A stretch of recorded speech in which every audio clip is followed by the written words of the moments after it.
Hey, what's going on, DJs? So we are getting ready for another gig log this weekend. We are going out to a brand new venue that I have never been at before. It is Tapawingo in Ellsworth, Michigan. I haven't been there. I don't even think I've ever done a wedding in Ellsworth. It's about an hour, 15 minutes away from my house. So I've got a bit of a drive. Right now, I'm kind of starting to get some stuff loaded up.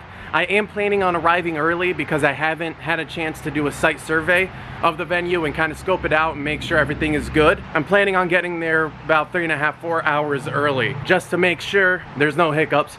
Jody will be joining us, but he is going to be coming out after he gets out of work. So he'll get out of work at 1. I'll already be at the venue. I'll probably already be set up at that point, but he's gonna come out and join me, help me with the event. I actually didn't have a chance to unload my gear from last weekend, so I still have my photo booth, everything in my van. I'm going to begin unloading all of it and just grabbing what I need. Today is just a ceremony and a reception. We will have a cocktail hour. I'll be repositioning the ceremony speaker after the ceremony as a cocktail speaker. No photo booth today. It's an outdoor venue. And I don't know if you could see this. It's a little cloudy today. We can cross our fingers and hope for the best. The venue does have covering for me. The venue does have covering for me. What? What the f? I'll catch up with you guys when I get out there. All right, here we go, guys. We are now arriving at Tapawingo in Ellsworth, Michigan. And this is where it's gonna happen. It's a beautiful house. So the reception is supposed to be inside of that tent. That's kind of where things are happening. I'm gonna go ahead and roll in there and see what we've got. A few moments later. Oh boy, it's gonna be an interesting one. This particular venue is intended as an outdoor venue. Dancing is usually done on a brick patio. Dinner is usually inside of the tent. We have about a 70% chance of rain, and it's looking like it's gonna rain. I had a conversation with the couple yesterday, and throughout all of my planning sessions, I let couples know, hey, if it's an outdoor event, you know, be sure that the venue supplies some kind of covering or anything like that. I have a 10 by 10 tent that couples can rent. I do charge extra for that, but it is not included. But either way, they either have to pay me to set it up or the venue has to provide it. I was told that the venue was going to provide it. They brought the tent. It is, I'm not joking, it is neon yellow and bright blue. So that's one thing. Because of the weather, because we don't really know how it's gonna turn out, if it starts raining hard and the wind starts blowing, there's no way I could keep my equipment set up. So I kind of let everybody know, the father, the groom. I haven't had a chance to touch base with the bride, that if it does start raining, I will need to tear my equipment down for the safety of my equipment and the event. But I've got the equipment set up now. It looks like the ceremony is actually going to be happening inside of the tent. I mean, this is a gorgeous venue. The tent is beautiful. It's right on the lake. The patio is gorgeous. The only thing is, I don't know how long they've been in business, because most venues, even if they are outdoors, have sufficient covering available for vendors. That is something I'm going to note inside of my DJ event planner for this venue, that if it rains, you know, there has to be a backup plan. Maybe begin making it mandatory for couples that if it looks like it's gonna rain, they have to add on my tent because it looks silly. I'm not gonna lie. I am skipping out on the facade. I'm not even gonna try setting up the moving heads or the subwoofer today. So today we are just gonna run the 2K12. I'm gonna put out some uplights and then probably my wash effects. I'll probably use that for the dance floor, but for the most part, that's gonna be it. I'm gonna be concerned with making sure that if it does start downpouring, my equipment doesn't get completely ruined. I'll give you guys a tour here in a second.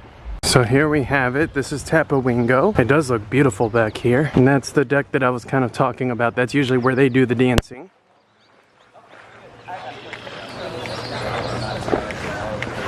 And you could see it's right on the lake, so it's gorgeous.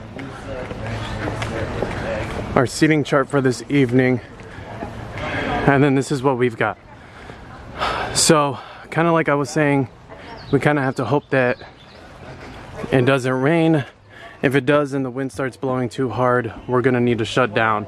I'm probably gonna take my Roland that I have for the ceremony, because originally the ceremony was supposed to be down there on the water, like right around that area.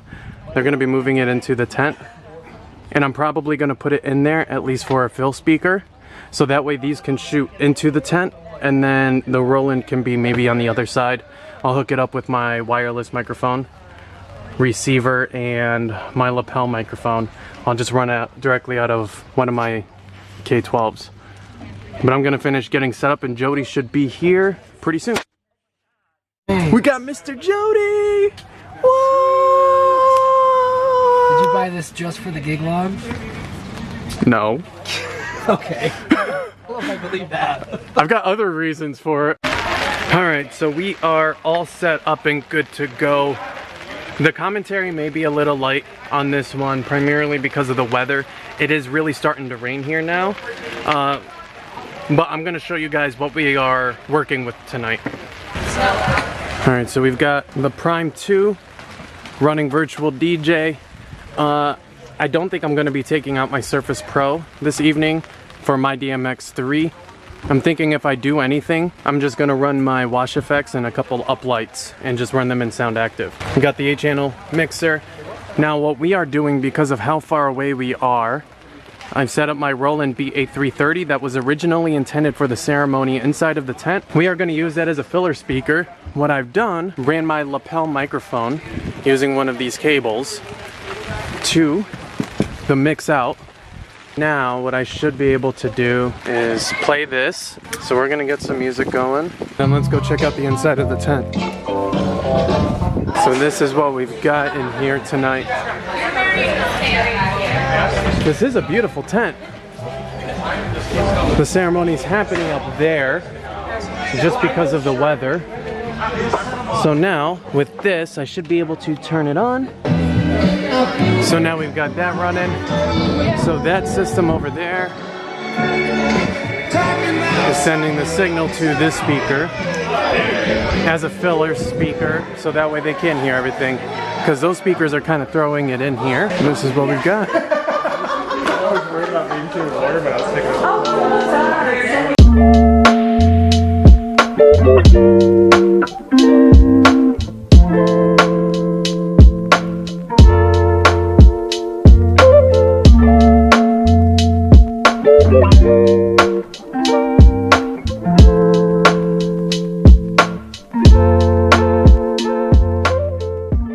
As entertaining as Addison was to work with, I couldn't help but also admire how through even the hardest of times, he always left no doubt that his first priority was always being a loving father to Sophie.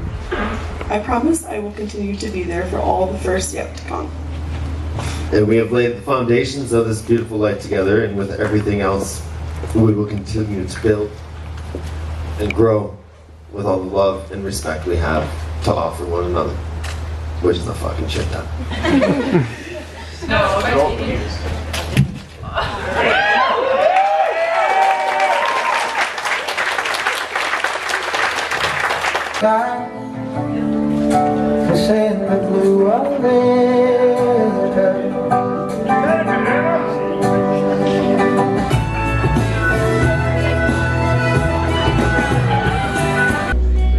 Was watching you slip away.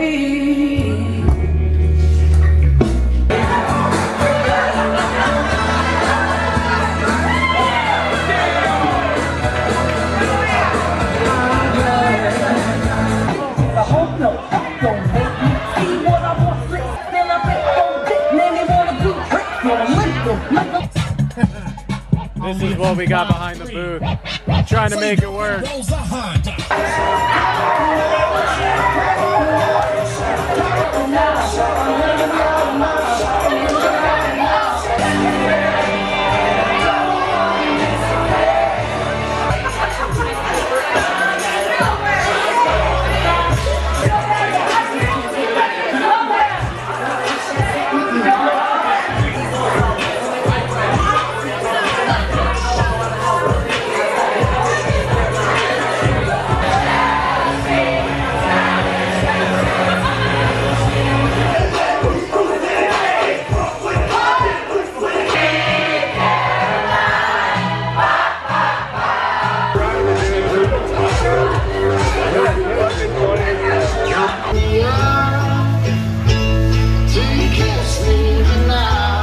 Well, this was an interesting one, to say the least.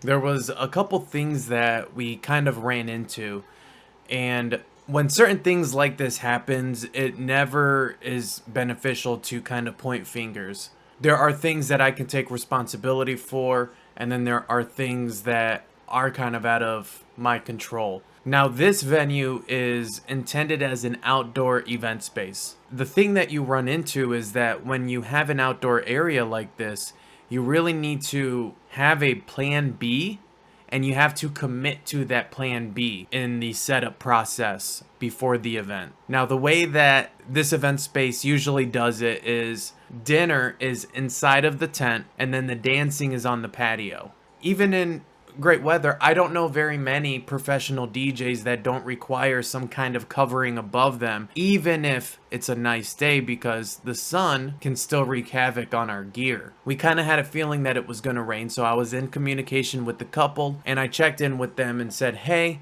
do you know if the venue has a tent that I can use? Yeah, they have a 10 by 14 tent. So I get there, I touch base with the point of contact, and she points me to a 10 by 14 tent that's kind of off to the side of the tent. So I begin setting up, and then somebody from the venue comes over and says, hey, that's actually for the bar. Did you bring a tent? A couple minutes later, that's when the blue and yellow tent arrived. So this is one area I could have made sure to get the venue's contact information and clarify with them myself. Originally, one of the gentlemen from the venue offered to have me set up my tent kind of in this area right here. So kind of like right in the middle of the yard, right kind of where these guys are standing. The reason we even discussed me setting up right here was because I'd be right in the middle. So that way, if it didn't clear up, I was close enough to the tent to throw the sound in there. If it did clear up, I was close enough to the patio to throw the sound on the patio. I didn't like that idea because I was out in the middle, and I just thought it would have looked off and weird, especially as guests are coming in. The couple and the wedding party would have had to walk right through that way for the ceremony. So this is the bar. This is the tent that originally I thought I was going to be in, which you could see it's right next to the tent.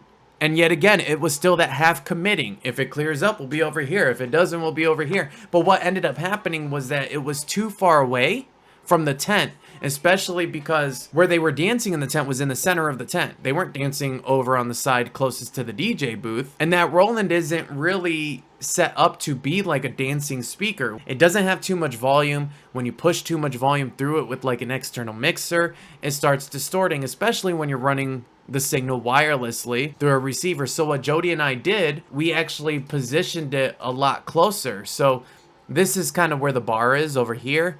So we moved the Roland on this side of the tent, and then we just ran a 50-foot XLR cable to it. But even then, it still wasn't enough because the speakers outside of the tent had to throw the sound all the way into the center of the tent, and this was kind of pushing that sound further out. And we had about 3 people come up and say, hey, can you turn it up anymore? It was difficult because it was so loud where Jody and I were, and right on that corner of the tent. But in the middle, you couldn't really hear it. Now, the guests still had an amazing time. I mean, they were awesome because it didn't matter. I mean, they were there to celebrate. They were there to have fun, and they definitely did that. And the bride and groom were so appreciative of the job that we did. As far as the volume goes, they didn't let that stop the party. They still had a great time. Jody and I noticed a lot because, you know, we're used to the events.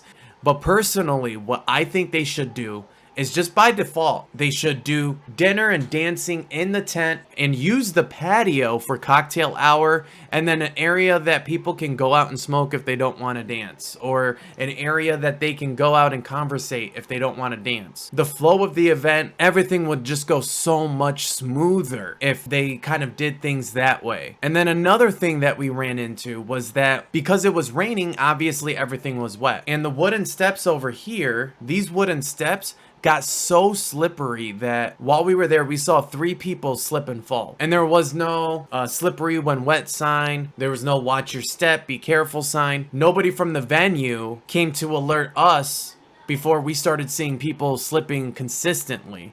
Within probably, I think, the first hour and a half, the first 2 slipped right after the ceremony. So right during cocktail, I was sure to make an announcement. If you are walking on these steps, be very cautious. They are slippery. But we did that because we didn't want to see any more people fall. Nobody from the venue came and did that. But I also don't know if anybody from the venue saw that or if that is a common thing. I don't know. Again, I don't know how many weddings they do. I don't know if they've ever done a wedding while it was raining. So there's a lot of information that I don't have. But I know that if I had a venue this gorgeous, I knew that those steps were problematic. I'd be letting all of the vendors know, and I would be making sure that the person with the microphone alerted people. I would make sure to have a sign out there. I mean, I would probably even put grip tape on the steps, but doesn't look as nice. So maybe, you know, I don't know. And you can kind of see here, it's so slippery. It is a very unique space, especially if the dancing is able to happen on the patio. I could see that, but there needs to be something above it, because otherwise, if it rains, it's such an incredible compromise. The couple were ecstatic to get married. They were ecstatic to celebrate with their friends. It didn't really get to them as much, but I could see other couples not wanting to compromise that much because of bad weather. And I go to a lot of outdoor venues. I go to a lot of venues that are these outdoor spaces. And even when it rains, yeah, you have to change your plans, but it isn't a complete compromise on the level of event that you can have. Because I feel like personally, and maybe this is just because I have all of our past experiences and my experiences before to kind of compare it to, I felt like it was a massive compromise. And the venue has so much potential because of the unique setting, the way everything looks, the feel when you are out there, but it makes for a really hard compromise if the weather is bad. I do wish that the guests could have heard the music louder. They didn't let that stop them. And as far as the steps go, 2 people fell very early in the day. And then I think once everybody kind of saw people fall, because by the time the second person had fallen, a lot of the guests were there. And then we made that announcement. I think everybody kind of got it, because the third person that slipped on these steps wasn't until much later in the night. But it would be very helpful to have a sign there, you know, but some other DJs may not take that as an initiative to let the people know that. They may just watch people slip, and then the venue can have a lawsuit. And especially now with all these different lawsuits, there's that one in New York from that couple where the venue forced them to dance somewhere else. Like, venues are beginning to be more careful, and I think that's an area that the venue can step up, especially if it is raining, right? And definitely have a solid plan B in motion, because the setting is unique, space is gorgeous, the patio is beautiful, the tent is beautiful, the lake is beautiful, and the food, because the venue also caters, the food was amazing. So they have those 3 things, but you can't compromise if the weather is bad. Like I said, I've never been there before. This was my first time. If somebody from the venue sees this, I hope they don't take it too harshly. I do what I do because I want to deliver a memorable experience for couples. I know that's why a lot of us do this, and those things are difficult to work with. I don't have a blacklist of venues that I refuse to work at. I know some DJs have that. I'm still very early in my business. I'm not naive enough to think that that's never gonna happen though, especially because as we grow our businesses, there's a certain level of quality that we want all of our events to be for the sake of our brand. And the way that we had to compromise for this event is not that level of quality that I personally want met for my brand. I know all of us, I know that there's gonna be some venues that we all run into that are like that. And to me, that's not an automatic blacklist. That is, let me see if I can work with them to make sure that I can meet the level of quality that I want to meet and make their venue look freaking amazing while doing it. Some venues probably wouldn't work with you. In that case, yeah, if you can't keep that level of quality at that space and have cooperation with the venue, if it's kind of that, oh, this is how we always do it, this works when it clearly doesn't work, then that is a case to blacklist a venue. Am I going to do that for this one yet? No, I'm not. I'm going to see what we can do to make sure that that level is met. The couples that get married there and have me DJ have an amazing time, and that we can create a memorable experience for everybody involved. That's it for this video, guys. If you like this type of content, hit that like button. Turn on notifications so you don't miss any of my future videos. And tell me in the comments section below, what was one venue that you worked at that was challenging like this? I'd really like to know so we can get a conversation started. That's it for this one. I will see you guys in the next one.